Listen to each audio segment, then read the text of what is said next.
Hi friends, ఆచార్య చాణక్య ఆర్థికవేత్త, తత్వవేత్త. చాణక్యుడి విధానాలు ఎంతగానో ఉపయోగపడతాయి. చాణక్యుడికి రాజకీయాలే కాకుండా సమాజంలోని అన్ని అంశాలపై సమగ్ర అవగాహన ఉండేది.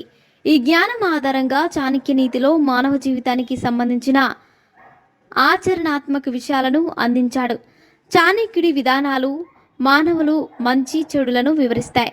చాణక్యుడు తన విధానాల ద్వారా మీకు ఏది మంచిదో, దేనికి దూరంగా ఉండాలో చెబుతాడు. ఒక వ్యక్తి 7 రకాల వ్యక్తులకు దూరంగా ఉండాలని, లేదంటే మీరు ఎల్లప్పుడూ సమస్యలను ఎదుర్కొంటారని చాణక్యుడు చెప్పాడు.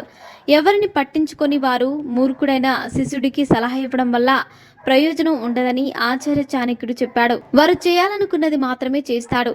ఇక్కడ మూర్ఖుడైన శిష్యుడు అంటే ఎవరిని పట్టించుకొని వారు, ఎవరి మాట వినని వ్యక్తులకు జ్ఞానాన్ని అందించడం అనేది సమయాన్ని వృధా చేయడమే అవుతుంది. ఇలాంటి మూర్ఖులను అనుసరిస్తూ తమ సమయాన్ని వృధా చేసుకునే వారు ఎప్పుడు ఇబ్బందులు పడతారు. ఇష్టానుసారం చేసే మహిళలు ఎవరి మాట వినకుండా తన ఇష్టానుసారం నడుచుకునే మహిళలను వెంట తీసుకెళ్లకూడదని చాణక్యుడు చెబుతున్నాడు. కుటుంబాన్ని చూసుకుని భర్త, పిల్లలు, తల్లిదండ్రుల గురించి కూడా ఆలోచించని ఆడవాళ్లకు దూరంగా ఉండడమే తెలివైన పని. అలాంటి స్త్రీలు మీతో సంబంధం ఉన్న వారికి హాని చేస్తారని కూడా చాణక్యుడు చెప్పాడు. డబ్బు గురించే ఆలోచించేవారు, ఎప్పుడు డబ్బు గురించే ఆలోచించేవారు కూడా ఉంటారు. అంటే డబ్బు పోతుందనే భయంతో నిత్యావసరాలను కూడా డబ్బు ఖర్చు చేయకుండా చాలా నీచంగా జీవిస్తారు. అలాంటి వ్యక్తులు తమ డబ్బును మంచి పనులకు ఉపయోగించలేరు.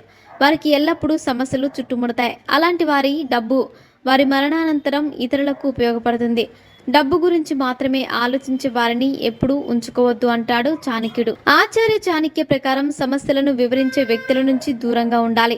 వారు ఎప్పుడూ ప్రతికూల విషయాలు మాత్రమే మాట్లాడతారు. అలాంటి వారితో సహవాసం చేయడం వల్ల ప్రతికూల ఆలోచనలు కూడా వస్తాయి. మీరు ఏ మంచి పని గురించి ఆలోచించలేరు. అందుకే ఎప్పుడు ఫిర్యాదు చేసే వారికి దూరంగా ఉండడమే తెలివైన పని అంటున్నారు చాణక్యుడు. చాణక్యుడి నీతి శాస్త్రం ప్రకారం మనిషి ఎప్పుడూ అసూయపడే స్వార్థపరులకు దూరంగా ఉండాలి. సవాలుతో కూడిన పరిస్థితుల్లో కూడా అలాంటి వారిని సహాయం కోసం అడగవద్దు. ఎందుకంటే అటువంటి వ్యక్తులు దురాశ, అసూయ పరంగా మీకు హాని కలిగిస్తారు. అసూయ పరులు మంచి చెడుల మధ్య తేడాను గుర్తించలేరు. వారు ఇతరుల పురోగతి, విజయాన్ని చూసి సంతోషించరు. ఇతరుల విజయాన్ని చూసి అసూయ పడతారు. వారిని బాధ పెట్టాలని కోరుకుంటారు. దుర్మార్గులను నమ్మకూడదు.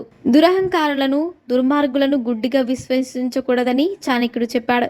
ఎందుకంటే మీకు ఎప్పటికీ ప్రయోజనం కలిగించరు, హానిని మాత్రమే చేస్తారు. ఒక ప్రత్యర్థి ముందు నుంచి దాడి చేస్తాడు. అతని దాడిని మీరు చూడవచ్చు, కానీ కనికరం లేని స్వార్థపరులు మీ వెనుక నుంచి దాడి చేస్తారు. అలాంటి వ్యక్తులను విశ్వసించలేం. కోపం వచ్చే వ్యక్తులు. త్వరగా కోపం వచ్చే వ్యక్తులతో ఒక వ్యక్తి ఎప్పుడూ సహవాసం చేయకూడదని చాణక్యుడు చెప్పాడు. మనిషికి అతిపెద్ద శత్రువు కోపం. కోపం ఒక వ్యక్తి యొక్క తర్కించే, గ్రహించే సామర్థ్యాన్ని బలహీనపరుస్తుంది. కోపంతో ఉన్న వ్యక్తి తనను, ఇతరులను బాధ పెడతాడు. కోపం వల్ల మనిషి మంచి చెడుల మధ్య తేడా కనిపించదు. వారు తమ స్వంత సంతృప్తిపై మాత్రమే దృష్టి పెడతారు. అలాంటి వ్యక్తులు మీ శత్రువుల కంటే ప్రమాదకరమని చాణక్యుడు కూడా చెప్పాడు. మరిన్ని ఇంట్రెస్టింగ్ అప్డేట్స్ కోసం మా ఛానల్ని సబ్స్క్రైబ్ చేసుకోండి.